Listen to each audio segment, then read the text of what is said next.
those times where you didn't really have worries. You're just trying to figure out where you are socially with people.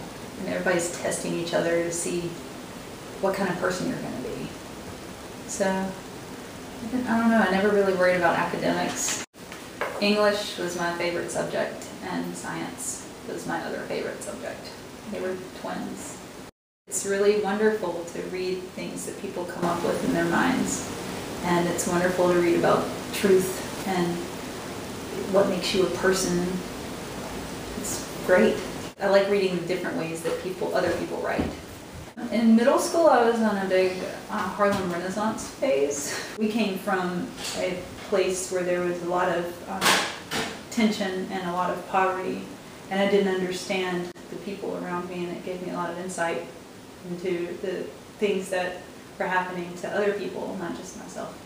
It's wonderful. You can see how the world works when you pay attention to science and you learn how animals do things, and the whole world becomes your friend when you understand the way that the world works. You can be a part of figuring it out too, and that was really cool to me when I was in middle school and now, that you can come up with a question and then you can figure out how to answer that question. I was in Girl Scouts. I was in the Battle of the Books, which is a readers competition club. I was in ballet for many years. We were on the softball team. Nobody believes this, but we lost one time, 92-0. We were the worst softball team that ever existed. We were terrible. I was in the band, the marching band. I played the saxophone because that's what my brother played. I wasn't very good at the saxophone. I liked marching. I was really good at marching. The sounds coming out were terrible though. This will make me seem more cool than I was. I went to, in the 3rd grade, New Kids on the Block.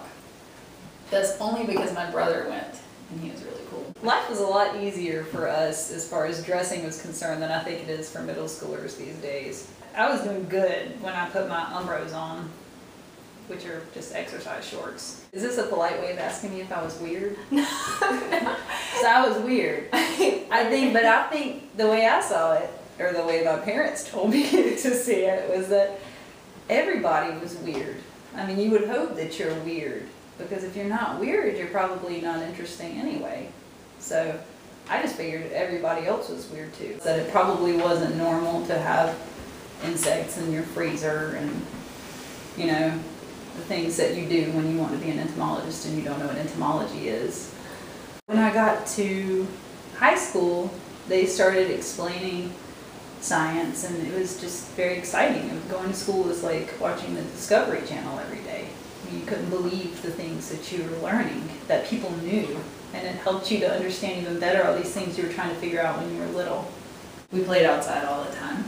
We had a yard that was great. We had a park around the corner where we had free reign over everything. And then there's a swamp that we like to go in that is just outside of town that we would go in as like a family with, you know, waders on and look for animals and poke at things and wait for beavers to come out and stuff. Everything I've done before college was for English and literature, and I decided that the more I understood about science, the better I could understand literature. It opens up a lot of the ideas for me. It helps you to reason, and that's very helpful when you're trying to formulate an argument or write a paper, solve a math problem. It helps you to step back and take things apart slowly and move through things as you see them and see what's useful and what's not. But it also is a lot like a lot of literature. It's about looking for what's true, or as best as we can know it. And then when I got to college, I didn't even know that you could be an entomologist. I didn't know that was a real job. When I found that out, it was like Christmas. It was just wonderful. You could go to school every day and learn about insects. Shut the front door. That was awesome. That was like the best thing ever.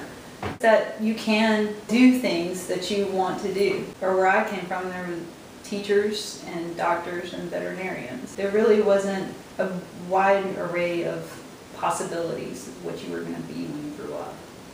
So it's pretty exciting to see that you really can just do exactly what you're doing in middle school if you want to. I'm playing with clay today. I'm making a movie out of clay. I'm getting paid money for that. It's exciting. It's exciting for somebody from a small town. There are the two kinds of scientists, there's the sterile ones that sit in labs, and there are the weirdos that run around with nets, chasing things. I think that's what I thought they did all day. I keep books. They're like my friends. I have these pages that I ripped out of my parents' encyclopedias before they gave them away. They're just beautiful about the anatomy of animals and humans, and they have this clear cellophane fold over thing, and you can lay it over and see the organs or see the bones. It's really cool. And I keep that around with me. I still like to look at it. Whoever got those encyclopedias after we did cheated. When I was in the 6th grade, my 6th grade math teacher wrote on one of my test papers, he drew a picture of a face, like a little skunk, and drew a line over it and wrote, "You stink at math." I did stink at math. I never felt bored. And if somebody around us said that they were bored, my mother said that intelligent people never get bored. Because you always have your mind. So, play around in there.